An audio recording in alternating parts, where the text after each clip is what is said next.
first time I heard about Neil and Rush, um,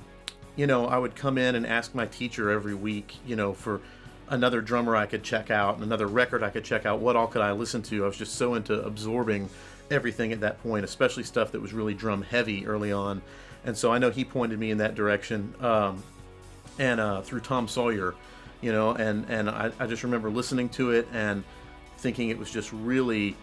interesting sounding and difficult sounding, but fascinated by the counting idea and the odd meter thing, which I didn't really understand at that time. And then digging a little deeper, and starting to look up, stuff in Modern Drummer about Neil and seeing these pictures of this just enormous drum kit, with all these cymbals and drums and the whole,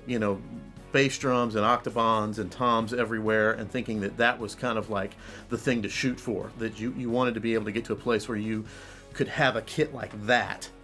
and play that kind of thing, and be good enough to have earned that, and that your skill level had to match somehow the right to sit there. And I remember that was kind of an early impression of Neil, is kind of like, he must be amazing because look at how many drums this guy has.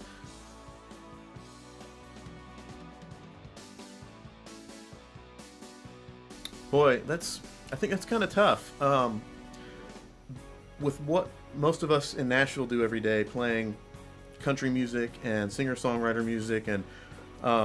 indie rock and just popular music, there's not a lot of bands playing music where it's really easy for us to draw a direct correlation from literally what Neil was doing with Rush to what I do as an everyday working national musician. But I think there's two concepts that probably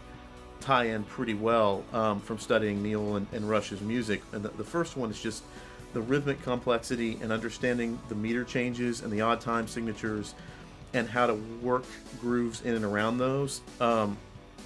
Gives you a certain level of headroom when those things do pop up in your everyday playing. You do get a song that has a bar of 7 or a bar of 5, or you've got a whole section that might be in a mixed meter of 4 plus 3 or something.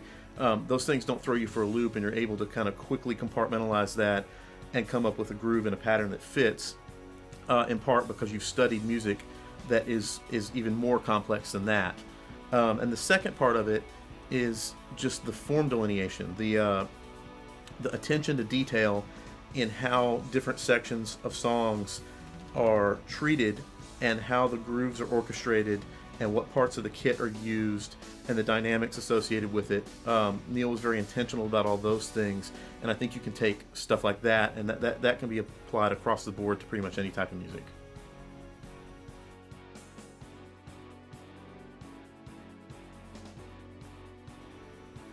My song is Subdivisions, and what I find interesting and challenging about it, from a challenging standpoint, just the level of detail and trying to honor, the level of intention of all the parts that he came up with and played, and not just kind of blow through them or gloss over them, but really digging into, what turns out to be about a 10-page transcription if you write it all out by hand, and really honoring note for note what's going on there. But I think what's really interesting about it, my song in particular, is the theme and variations element of what goes on. There's basically essentially 3 sections to Subdivisions, and each time those sections kind of come around and the form comes around again, which happens multiple times throughout the song,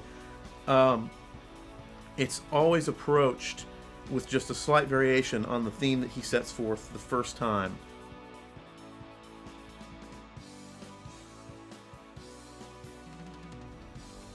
I think one of the things that makes Rush such a great band and a standout in the prog rock genre,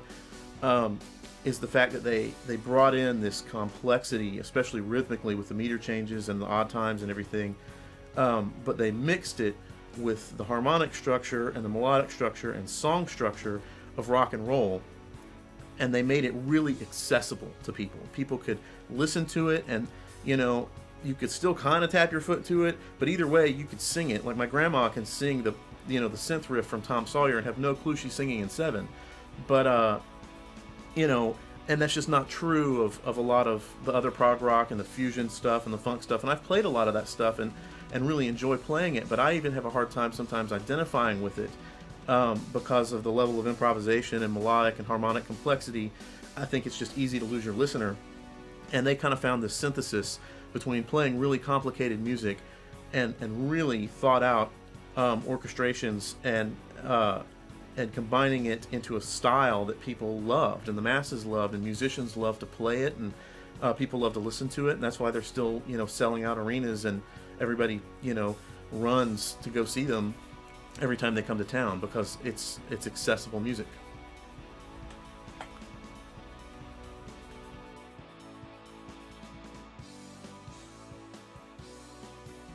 This will be my first experience as a participant with the Nashville Drummers Jam, and I'm really stoked about it. I've been to some of the other events already, and and buddies with most of the guys who are involved in it, and I've been wanting to be involved in it, and I'm thrilled that I'm going to be involved in the Rush tribute of all things. It should be really cool. I just think it's a great thing what they've done. They've done some charity work, which has been fantastic. It's just the community spirit and the vibe, and getting all of our friends together,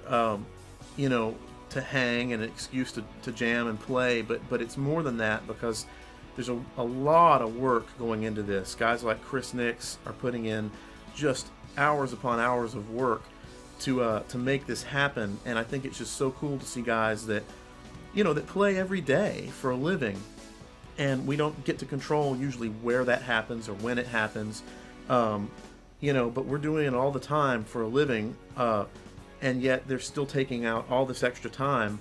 to put together music just for the love of music and the love of the brotherhood and camaraderie of playing together and having a shared experience of something that that we started doing because we love to do it. And even though most of us are doing it for a full-time living now, we're still willing to put in the effort to do something at a high level because we love to do it. And I just think that that's a testament to this community in this town and the musicians and my friends that are in it, and I'm just honored to be a part of that.